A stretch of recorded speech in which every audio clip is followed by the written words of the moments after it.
G'day, my name's Lyndon. I'm from NextGen Edge, and today I'm joined by Damien Brown, who's a father, a coach, a mentor, a former Australian Army member, former UFC athlete, and the force behind Base Training Centre and Beatdown Promotions. What has stood out from my earlier conversations with Damien is his genuine passion for getting more kids and young people through the doors here at Base and building them up to be the best version of themselves. As fathers and mentors, we both care about creating environments that help young people build confidence, discipline, and direction. Thanks for joining me, Damien. It's a pleasure, mate. What an intro. That was a good one, eh? Yeah.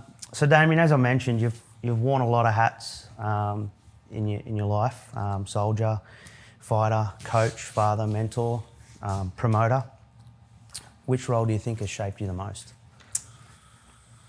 To be honest, I just think my upbringing probably shaped me the most. Okay. I think when I joined the military, I was probably already in a good position to be able to go through that training. Obviously, everything else is then added on top.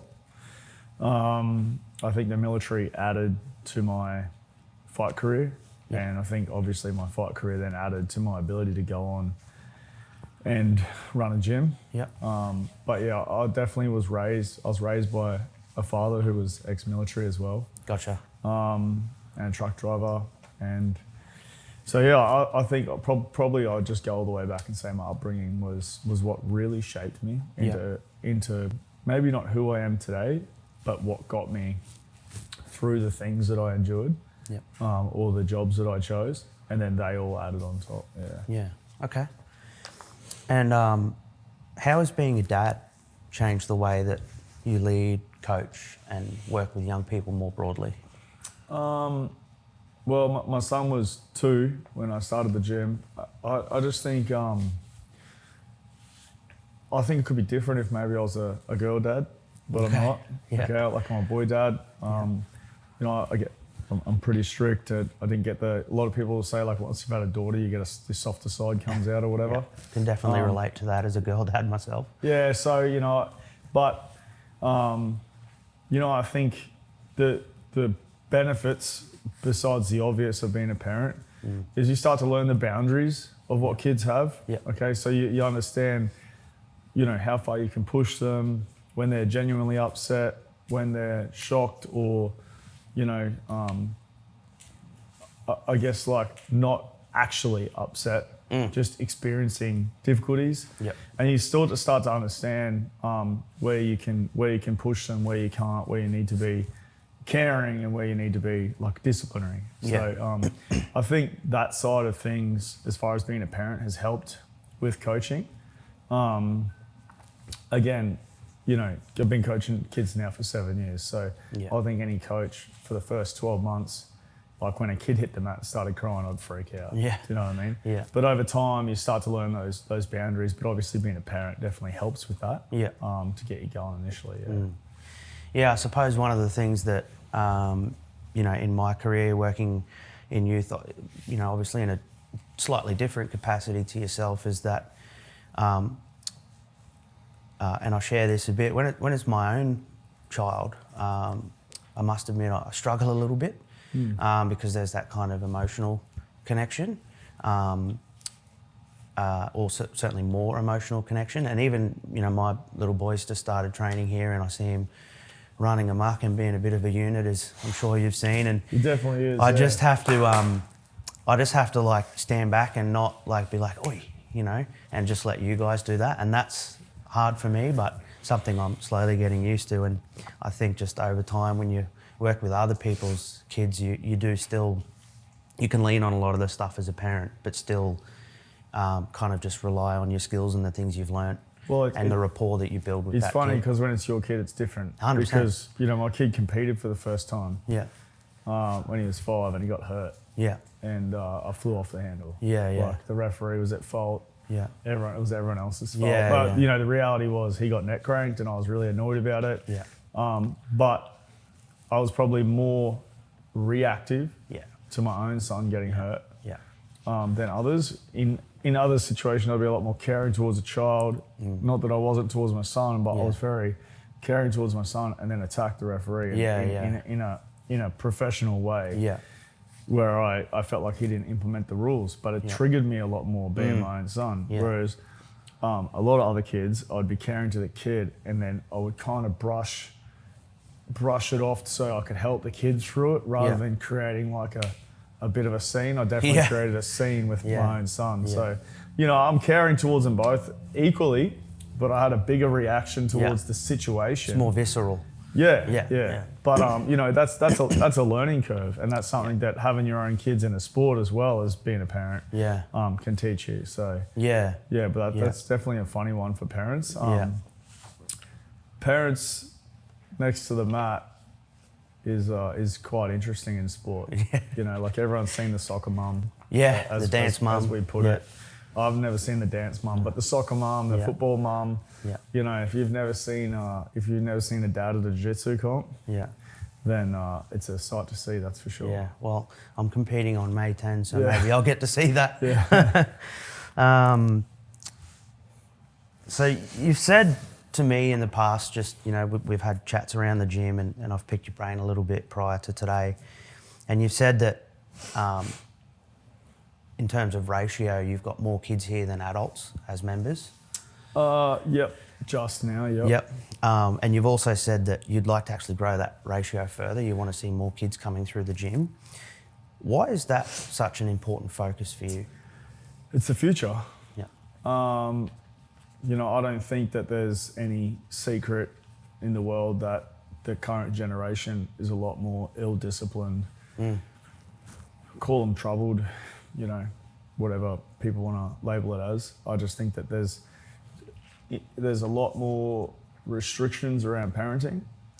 There's a lot more restrictions around education and what teachers can do. There's just a lot of restrictions in life in terms of how you can discipline kids.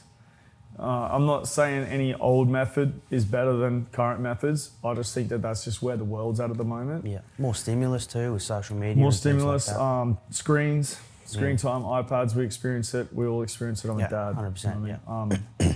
But I feel like there's a lot less ability for parents and teachers and sports coaches. Rugby league has a no discipline policy for coaches who are volunteering for footy teams. You should see a football team. Oh my God, it's absolute chaos. So I feel like that doesn't really exist anywhere but martial arts. Okay. Right.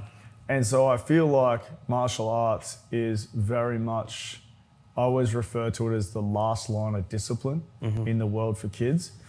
The kids are the future. So, you know, we need to raise good adults with good values, good discipline, good respect, and great work ethics, and people that are used to facing adversity and building courage to deal with poor situations that they can come out better from, you know what I mean?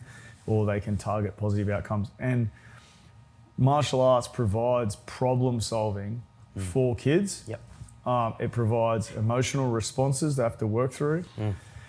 And it will always provide a positive outcome because they eventually learn how to deal with the situation, or they learn techniques to deal with the situation. And so they get the adversity, they need to find the courage to deal with it, and then they get the fruit at the end, you know, the positive outcome. And I think that shapes a better person in the future. And of course, from an instructor point of view, you know, when someone pays you to coach their kids, as long as you're reasonable and you're not abusive, you can talk to them about discipline. You can talk to them and be like, that you don't talk while I'm talking. You don't, you don't touch that kid with, you don't punch in jiu-jitsu. You don't, like, you can teach them how to behave properly. And every school will do that different. I'm very lenient. I'd agree with that. But I'm more like a verbalization rather than like making kids sit out of class or suspending them from the gym. You know, when was the last kid that got suspended from school never got suspended again? Right? Suspensions don't work. No. So it's for me, it's more about constant verbal reminders and affirmation. And I feel like through martial arts, we can build better humans. 100%. Which is also why, as a gym, we don't focus so heavily on making sure that kids compete and win gold medals. Yeah. Don't get me wrong, I'm a winner. Yeah, 100%. I love winning. Everyone loves winning. I hate losing. Yeah.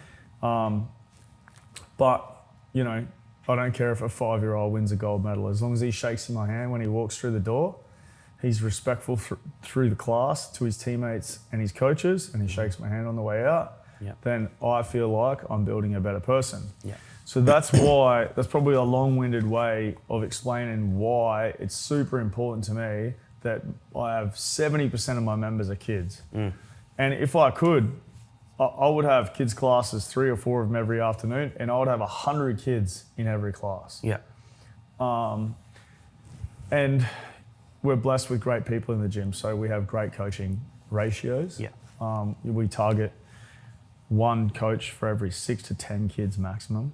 Yeah. And as you would know, with your young fella, Yeah. we are usually 1 to 2 in our 4 to 7-year-old class. Yeah. That's not targeted. That's just, you know, I give people hours, and whoever turns up, turns up. So it's that's why there's such a big emphasis for me on building a bigger kids member base, because I want to help more people in the future. Also, it's very rewarding. Like, I get a great amount of satisfaction out of seeing the development of a young person. Definitely. Both emotionally, physically, in terms of skill set. And of course, you know, you'll get some kids walk through here are pretty rude to you in the first instance, or they're very shy and they don't talk to you. And then you have a kid that will fully communicate with you and rely on you and trust you and, you know, vent to you. Or you'll have a kid that wasn't so respectful who becomes respectful over time. Yeah. And, you know, for me, that's what it's all about. Yeah. And I think I suppose reflecting on, you know, I mentioned before, like, I think we share very similar values when it comes to young people, but perhaps our journey as to how we got to where we are is a little different. You, through your martial arts and your coaching, and myself through my criminology background, and I guess seeing the way that the world has changed. And I do agree with you that I guess the way that parents are able to parent and teachers can teach, etc., has changed. And I think within my own coaching, you know, I do more like youth development and, you know, life skills based stuff, but there's a lot of mentorship there as well. But I try not to focus it just on the kids. I also try to mentor the parents and give them some of the skills and techniques that I've learnt in my career. You know, managing when a young person's really, you know, heightened or escalated and is struggling, and how you can manage that. And one thing that I think you do well, although you've probably never labelled it before, is you connect before you correct, in the sense that you've got a really good connection with a lot of the kids here. You're firm, but you're fair, you're direct. You know, when they are maybe running around and talking a lot, you go, hey, you know, like, listen to me for a minute. And there's nothing rude about that. It's just correcting, but they respect and trust you enough because you've built the relationship. Yeah, they get the military parade ground voice. Yeah.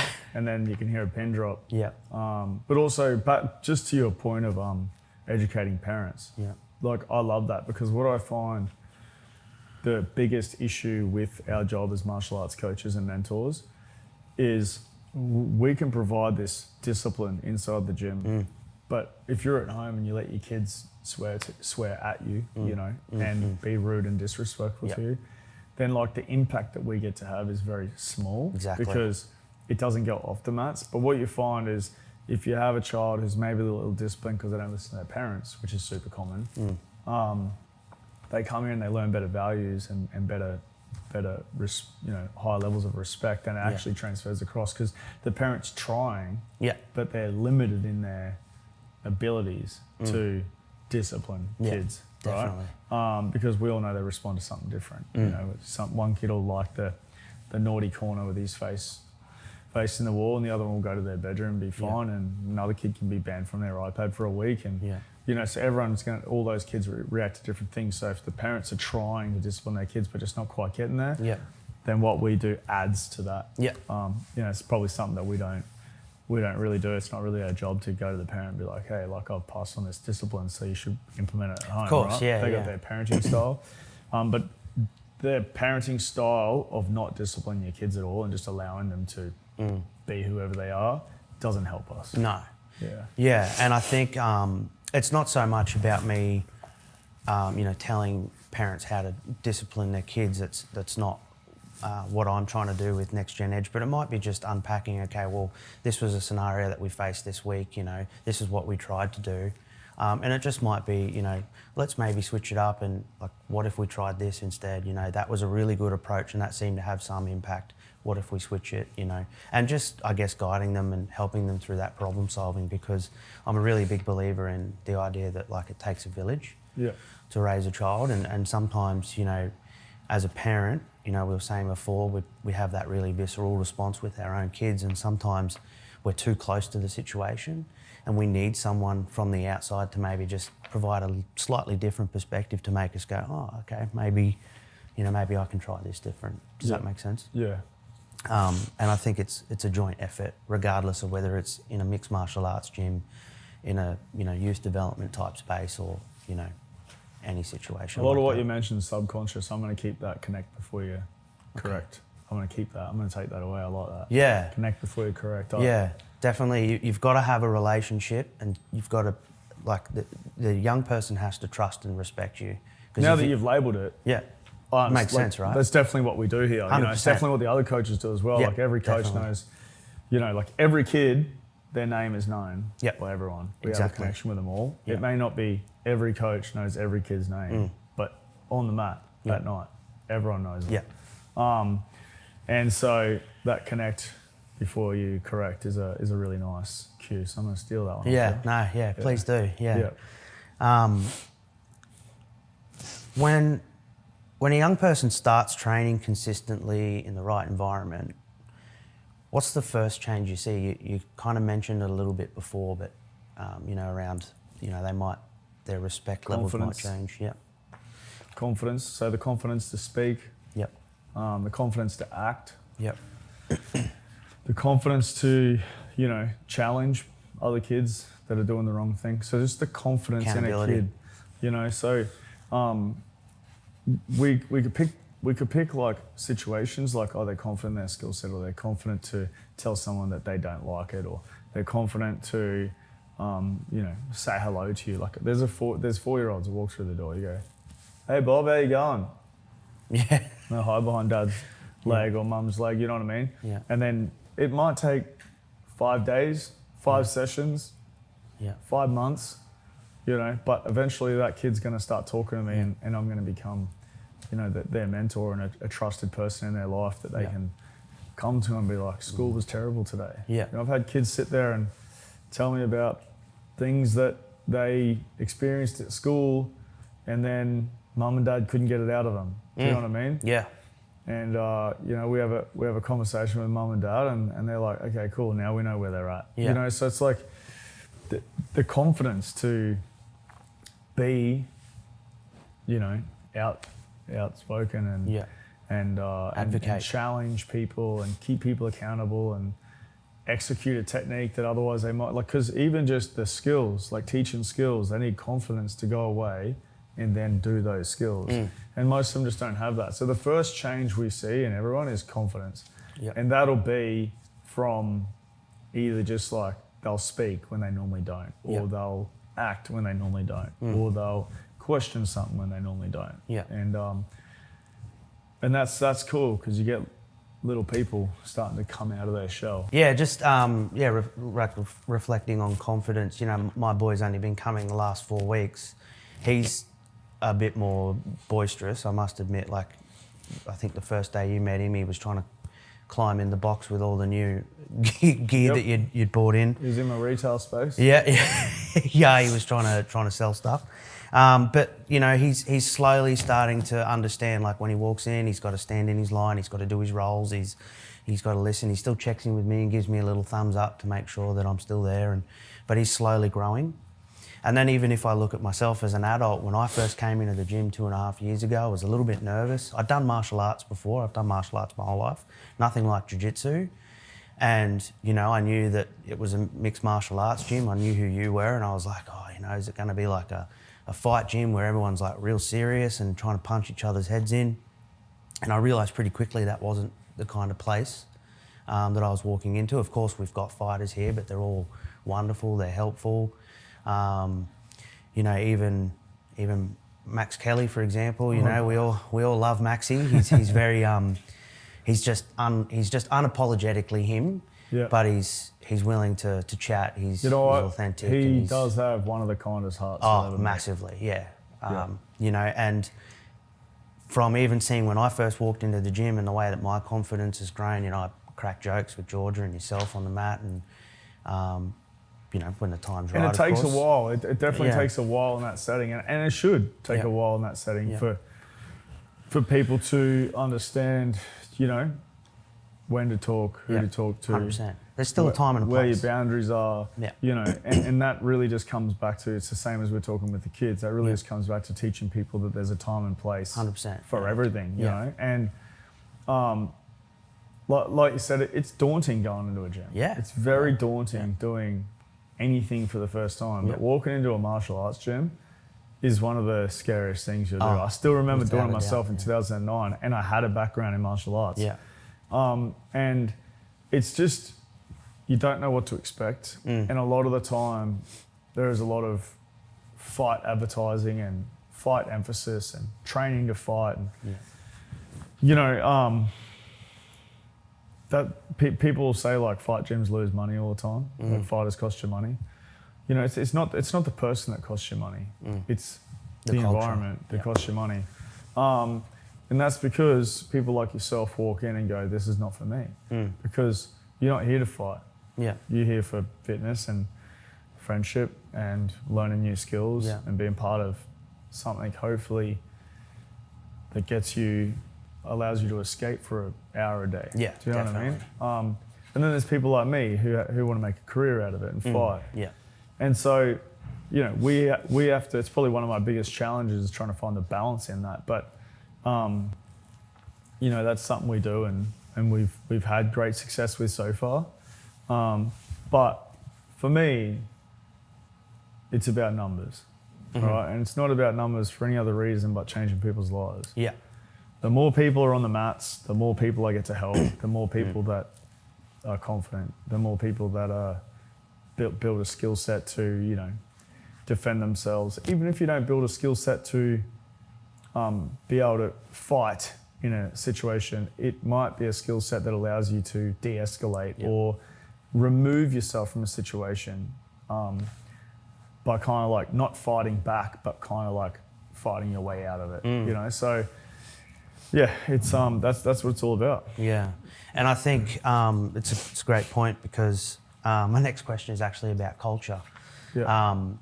And I guess, you know, there's a young fella that trains here. I won't mention his name or anything, but he's autistic, and I love the fact that the culture here at base is a really welcoming space. I felt welcomed from day one.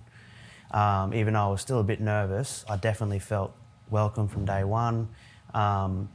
You know, everyone was like really welcoming. You know, what's your name? How you going? You know, and you just felt like, yeah, this is where I want to be. And you mentioned before about it being escaped. You know, like I work, you know, with my business in NextGen Edge, but I also still work full time while I'm building my business in like residential care, and I deal with some really difficult stuff. So it's great to be able to come here and I guess just like almost use it as a form of mindfulness where you're just thinking about nothing else but getting out of a choke or whatever. And that, seeing that autistic kid here is awesome because, you know, he might not be here to fight or to necessarily learn properly how to defend himself, but he's learning social skills and, you know, confidence and how to, I guess, just fit in, you know. And so would you say that that's the kind of culture that you're trying to build here? Yes. I would say that, like, you know, we can't help everyone. Of course, right? yeah. We don't have carers on the mat. No, you know what of I mean? course, yeah. But within reason, if someone has the ability to carry out the task, we have the patience to allow them to learn at their Definitely, pace. yeah. Now, it's hard for members, maybe not yourself, but it's definitely hard for members to spend a whole training session with someone like that. Yeah. Because we have the patience. Not everyone has the patience. That's Course, why not yeah. everyone has a gym. Yeah. But we definitely have the patience, and I believe we build a culture where a lot of people have the understanding of who we are, what we are, Yeah. and what that culture is. Yeah. And so probably because of that, someone like that person that you're talking about, they can get around in with everyone. Yeah. Right? And I've emphasised for 7 and a bit years that we've been open, even a fighter can train with the trial person. 100%. Yeah. Right? Because if you can't defend what they're throwing, then maybe you're not as good as you think you are. So don't focus on your offense, focus on your defense, and allow that person to throw whatever they want that's Gumby and uncoordinated at you. Focus on your defense and give them the confidence in their offense. There's ways for people to work with everyone. Yeah. Now, if you're 5 weeks out from a fight, different story. But from a jiu-jitsu perspective, giving up a round or giving up one class, if you come 3 times a week for the year, it's 156 classes for the year. Yeah. Giving up one class every month is like, you still get 144 training sessions where you don't have to give something up. Yeah. But for 12 sessions of the year, you've given back to the gym by turning up and training anyway to help someone else. Yeah. You still got to train. Yeah. You still got to be in the gym. You still got out of the house. You still escaped your work life, your debt, whatever it is that's stressing you out. But you were able to give back. And so when people talk about giving back, it's not coaching or paying for something or buying shirts. It's taking someone that's struggling and giving them a session or a round or a bit of your time. And we have built that culture where people understand that. And if they don't, they quickly do. Yeah. And so as long as people have the ability, then we have the patience and time and the culture to allow that person to, train. With that being said, if there's complications over time, we address them. Yeah. And we tell all of our members, if it doesn't work out, we'll let you know. Yeah. So there's no expectation that regardless it's going to work out. But there is an expectation that we have standards, minimum standards, and that, we'll do our best to cater for that. Yeah. But if it can't be met or it's too difficult, we also don't have the ability to provide extra one-on-one coaching in a class setting in terms of like a carer, for example. Yeah, of course, yeah. So I think we just have like the right culture and the right amount of patience and the right sort of environment to allow for that, and a good emphasis on what giving back to the community really means. Yeah. And that's giving your time to other people who are coming through to do the same thing as you, which comes back to what I was saying earlier about having like knowing when to speak, time and place. There's also like a seniority in gyms, as there is in workplaces, as there is in schools, as there is anywhere. Grade 3 is lower than grade 4. Yeah. Grade 4 does whatever they want. Purple belt is higher than blue belt. So it all just, it's kind of one big web. Yeah. Do you know what I mean? Yeah. And the higher you go up, the more you give back. Yeah. But if you break it all up, if you break it all up, then you're only given one round a night, or you're given one session a month. Yeah. It's not a big deal. Yeah. And I think, what you were saying before about, there's natural seniority, there's levels to the sport of jiu-jitsu, right? Like even amongst white belts, and obviously white belts aren't coaching or anything like that, but someone who's been here for maybe 2 years that's a white belt is probably going to be a little bit better than maybe someone who's freshly walked in the door, so they still have to understand how to maybe just train with a newbie, because it's important for you as the gym owner that the newbie's not getting absolutely hammered and doesn't want to come back. Yeah, I mean, we all want them to get through their 7 days and sign up first, and then afterwards, whatever happens, no. Yeah, no, of course not. Never hurt the trial guy. Yeah. No, but it's Yeah, I think that's just like life, and, Yeah. and that's one of the beauties about martial arts is it teaches you that. Yeah. And it comes all the way back to what we're talking about with the kids. Yeah. The future. Yeah. You know what I mean? Like Yeah. they're the future. That's why we want so many kids because, you know, it's rewarding, but we get to change and shape the future for 100%. however many people come through our doors. Yeah. Yeah. And I think that resonates with me as well. You know, and you were talking about leadership levels and stuff. You know, I'm only a 3-stripe white belt, but naturally as a Haven't person. I given you a 4th? Nah, not yet. I'm still waiting on my blue belt. Maybe after May 10, but we'll get on. Is to that your 2-year mark? I've been here for nearly 3, Damo, but that's okay. Have you been here? Have you been here for 3? Yeah. Well, apart from when I broke my rib, but you know, look, it's the journey for That me. obviously didn't happen at the gym. It did actually. Oh, stop it. No, look, it's the journey for me. Like I said, I've done martial arts before. I'm not here for You know accolades he's or going to get a anything blue like belt that. on Monday night. No, not before May 10. I want to compete a white belt. Sandbagger. Yeah. But what I was saying is, you know, as a person, I consider myself a natural leader. Yeah. I consider myself as someone, you know, which is why I do what I do.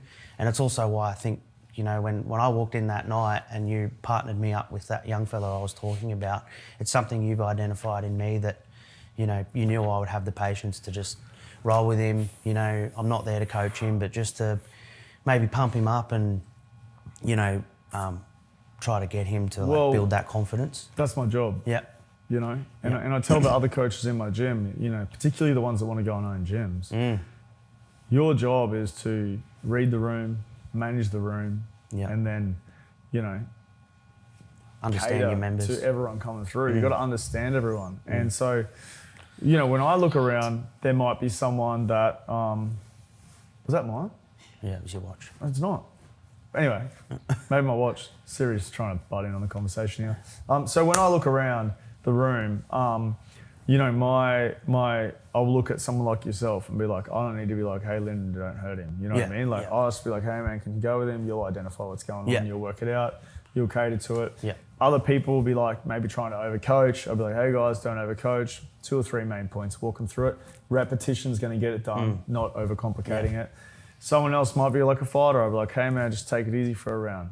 You know, like I want you to spend this round not training, but educating and helping the next person. And so I might have to give them a bit more instruction or a bit more direction, but you know, it's my job to understand my members as much as possible. That's helped with consistency. So if someone comes to the gym twice a week or 5 times a week, you get to know them different. If someone doesn't turn up for 6 months and turns up and get angry because I don't know their name, that's their problem, not mine. Yeah, I agree. So, you know, the more consistent you are, the more I get to understand people and then I can use people in a certain way to continue to build the culture and give back. So that's really our job, and I do emphasize that a lot with all of the coaches. We can really get tied up sometimes in getting our own training in if we can. Which I think that's still important though. But sometimes I get a feeling like the mat needs to be watched. Or you get a feeling on the night, not necessarily based on who's there, but I don't know, maybe people are wrestling from the feet. You're like, oh, I just need to watch. Someone's going to get hurt tonight. I just get this feeling, you know, sometimes I read the room and I'm just like, tonight's not the night for me to train. You know? And that's really our job. So, and I think you're right. Look, the culture here is a great culture. So, you know, as a member, I encourage people to come down. And, you know, I can speak as a member that it's a great place. And you and the coaches have... it's a great place to come. And Damo and the coaches have done an amazing job. Beyond, like, physical training, why is, I guess, any kind of training powerful, you know, but maybe not on its own? Psychosocial. Okay. Psychological. Ooh, using big words. You like that word? It, I like that word. I'll tell you why, because I've got a history myself with being ex-military, deployed in Afghanistan 2007, 2008. Anzac Day's coming up.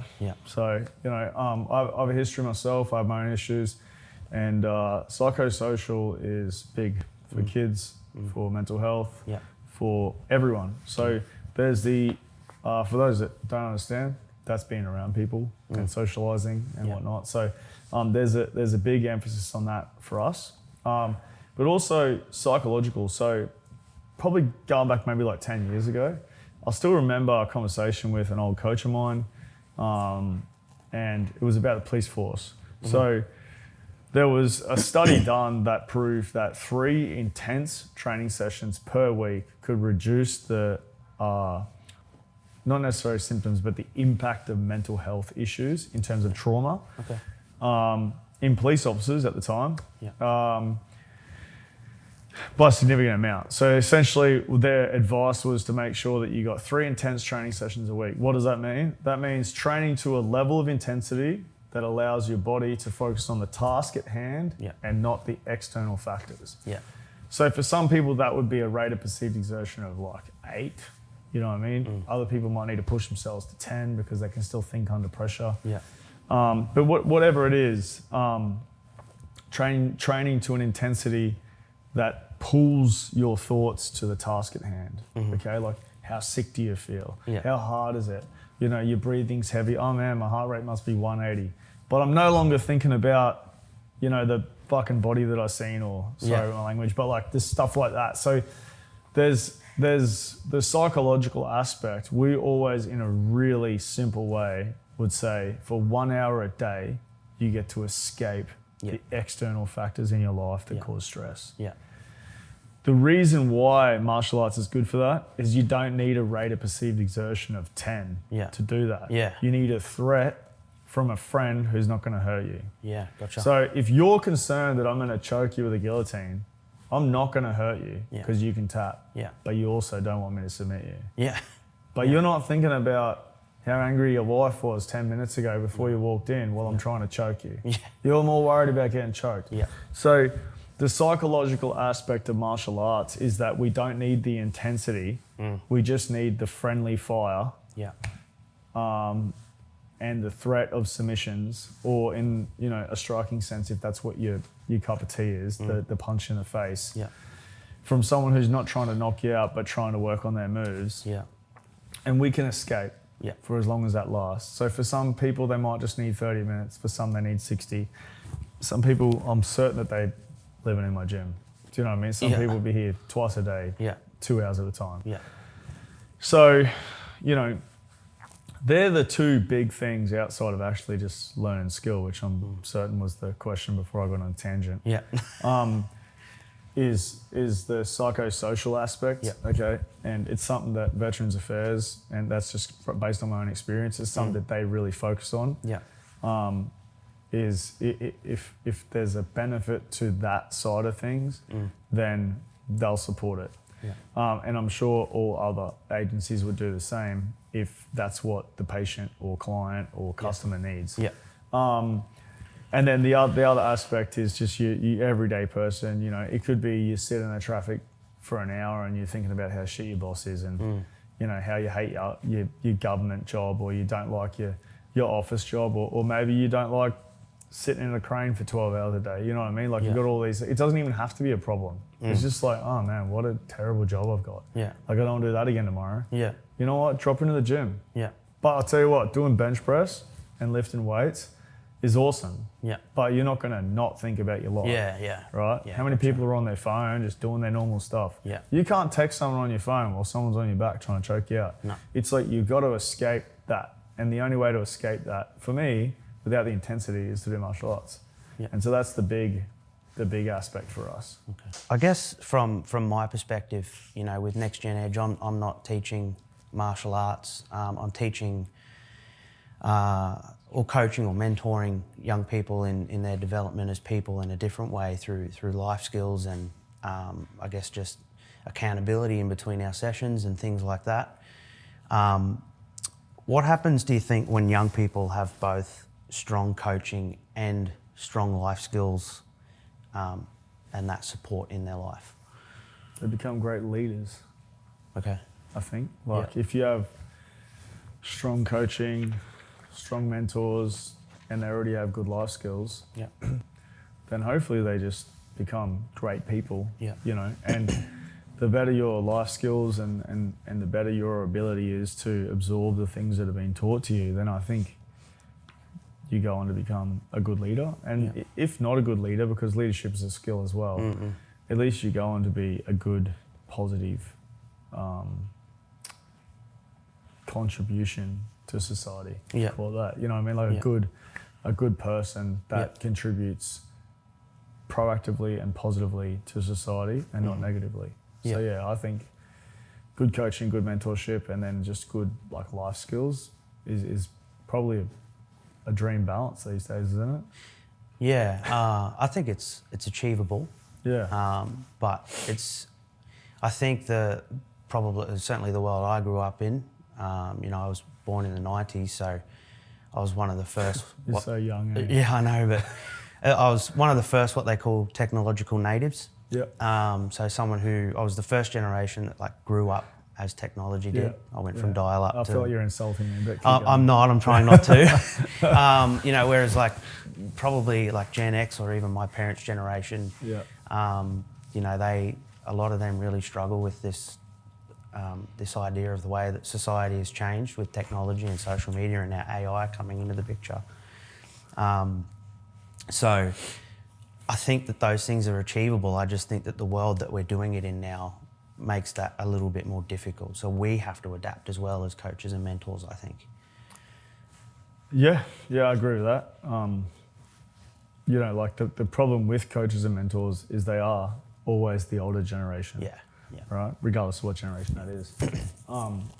So it's very easy for people to get stuck in their ways because humans are creatures of habit. Yeah, we don't like change. You know, so like me, for example, I'm a massive believer in AI.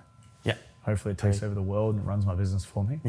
But I can definitely see, based on a recent conversation that I had where, you know, other people are like, no, that won't work. Yeah. That just, it's not going to work in my industry. Yeah. It will, because I just told you how it will work. But they're like, it won't work in my industry. You know what I mean? And so like, and they're an older generation again. So I can see how it's hard for people to acknowledge and investigate how the future will help their now, or shape their own future. But yeah, it's definitely achievable if people have an open mindset. Yeah. A growth mindset. Yeah, open growth mindset to the future. You know. Yeah. Because school's not the same as when I did it. Nah. You know, like kids got laptops and iPads and that's just the way it is. So yeah, if you've got a growth mindset, as you put it, then I think that dream balance is achievable. Yeah. Switching gears a little bit, I mentioned in the intro, you know, Beatdown promotions. I think what I've seen, we've got some older professional.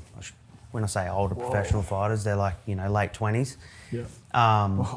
And we've I got didn't even some, start till my late 20s. Yeah, and we've got some younger kids that are definitely showing an interest.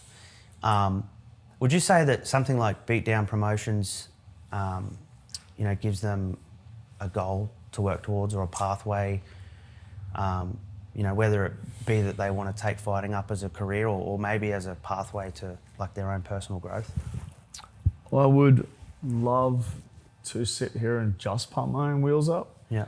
But yes, the short answer is yes. Yeah. There's a lot of promotions like that. You know, Beatdown promotions, from my perspective, is one of the better promotions in the country. Yeah. It's that way for a reason. The people that work it, the people that run it, the people that fight on it. Yeah. You know, I don't like doing things small. So for anyone that knows me knows that I do everything big. Yeah. And so, you know, yes, it's a pathway. Yes, it's a goal, as you put it. Yes, it's motivation for them to come up and achieve something. There's other shows that are also great starting spots with a little less pressure and expectation and a slightly different rule set that would give someone that just wants a one-off experience, a good experience. But yeah, I mean, like the short answer to your question is yes, Beatdown Promotions gives people a goal. Yes, it gives people a pathway to a career. Yes, it could give them the experience they're looking for to better their life, or at least understand where their skills are at. You know, and they may do that once, they may do that twice, they may turn professional and go on and fight in the UFC, which we've had. But also there's plenty of great shows around there for the bottom end amateur experiences that don't put the same pressure on people. Yeah. Yeah, so there's a lot, you know, MMA in general in Australia is in a very good position right now. Yeah. Do you think that there's an age that's too old for someone to fight? Are you asking me for a fight? No, not me. No, we had a 48-year-old fight recently out of the gym. Interesting. Just want to make it clear, I'm not asking for a fight. I'm too old and too fat. It was a funny story, but yeah, he's 48 years old. I thought he was maybe like late 30s, early 40s. Oh, true. And he kickboxed, and he kickboxed a 24-year-old, won a decision. So that was nice. It was really cool. Yeah. The promoter assured me that the matchup was fair. Yeah. When I had doubts as a coach, as I do, because I don't like putting my guys in positions where I don't care if guys are in positions where there's a potential to lose. Yeah. Okay, because winning and losing in combat sports is a thing anyway. Yeah. The potential risk of injury or damage is something that I take very seriously. Gotcha. So yeah, I was a little hesitant, you know, putting a 48-year-old against a 24-year-old, but you know, with the promoter reassurance that he was doing his job properly and the trust that I have for them, we went in and won a decision in a very fair and even fight. So yeah, it was pretty good. Look, I don't think that being too old to fight necessarily is a thing. I think there's probably a limit to when you should. But, you know, everyone gets medically cleared for a reason. If you don't get medically cleared, then you're probably too old to fight. Yeah. Or not able to fight, you know. Also, there needs to be fair and reasonable matchups. There needs to be fair and reasonable rule sets. You know, and then there's levels. So, like, you know, if you're over 30 and you're trying to get to the UFC now, that's going to be hard. Yeah. If you're over 30 and trying to get to the UFC 10 years ago, not so hard. Yeah. In fact, but it was the peak probably more age common. of a UFC athlete in their prime is lowering over time based on the growth of the sport. Yeah. And I suppose for maybe if there's parents whose kids are showing an interest in mixed martial arts and maybe combat sports in general and wanting to fight, or if there's other people out there, what's the pathway? What's the expectation at base for your fighters to fight, whether it be a beatdown or elsewhere? With the risk of offending people, including maybe our cameraman. Okay. But with the risk of offending people, the upside and downside to what I think is perfect.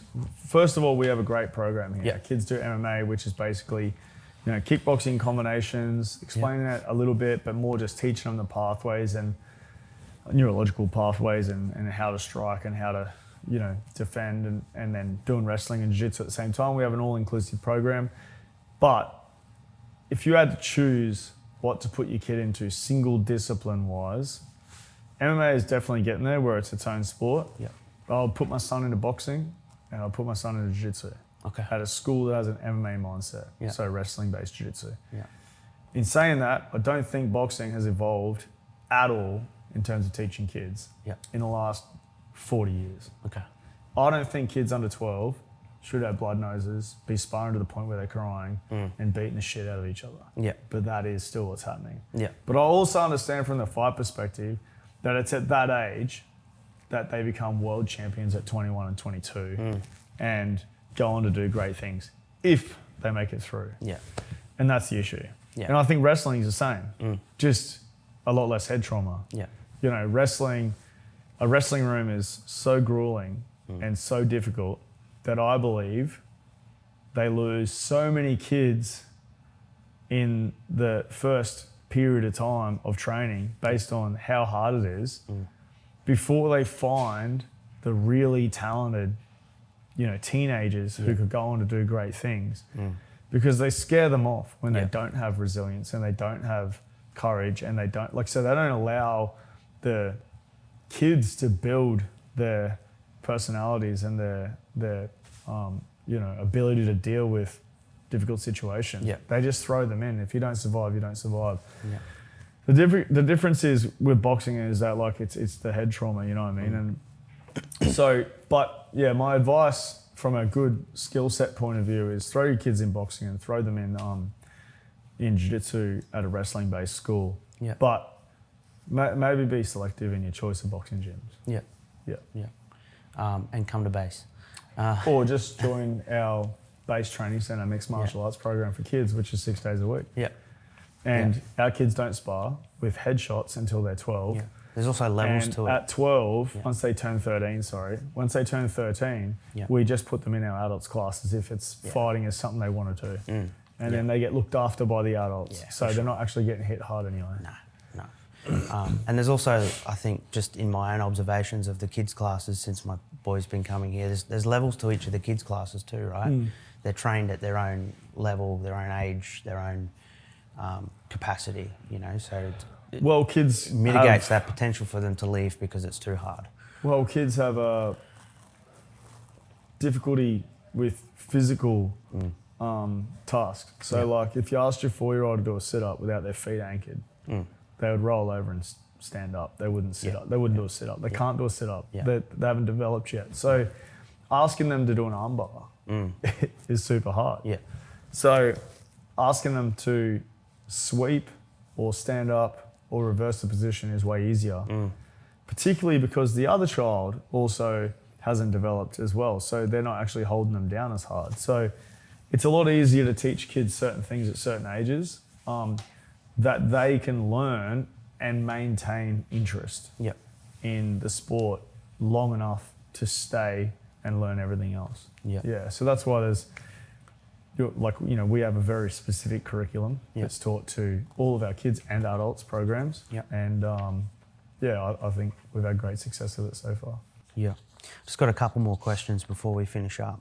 The next one is probably more for me than it is for you, but it's about, parents. Maybe there's parents sitting on the outside wondering, whether it's in my situation, maybe they're struggling with, they're finding their young person, their teen child is having difficulty with direction. Maybe they're a good student, but they don't really know, where they want to go. What would you say to a parent thinking about, joining, let's say, base for, say, the martial arts, that discipline perspective that you can provide, or to a parent who was maybe looking at joining a program like NextGen Edge for that external coaching outside of a gym? What would I say to them? I would say that they should do it. Yeah. That's the simplest version of it. Yeah. If part of you is thinking that you need something for your kids, whatever that is, you need a physical outlet, you need a guidance or another mentor outside. Like, as parents, it's so hard. Our kids don't like listening to us. No. I'm this great leader to all these kids, and my son will still tell me that I'm wrong. Yeah. But he won't tell someone else. Like the coaches in the gym he respects when they talk, like the same as he's any other student. So, I think if part of you thinks that you need your kids to be surrounded by good mentors and good leaders, then you just got to do it. Just pull the trigger, put them in it. What's the worst that can happen? You take them out again.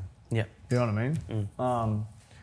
But I think that it's very important we can go back to it takes a village. All right, there's a reason why that saying exists. Yeah.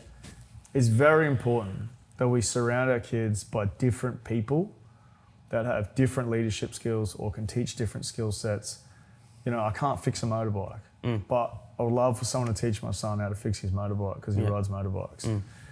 But I'm not going to try and do it. Yeah. Because I'll probably teach him how to do it wrong. Yeah. But also the confidence that someone else can put across in helping him execute that skill would be much better than me doing it. So I feel like whatever your kids are doing, you should surround them by a group of people that can help them build their whole skill set or themselves as a whole, not just what you have to offer. Yeah.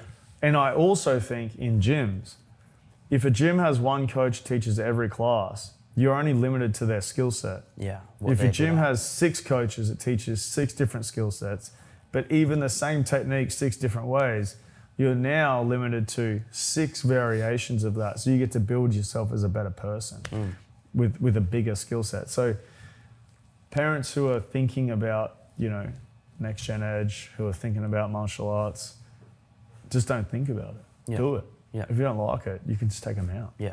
You know what I mean? But I guarantee, I don't understand like your business model, but I can guarantee from my point of view that if you put your kids in my gym, you will never regret it. Yeah.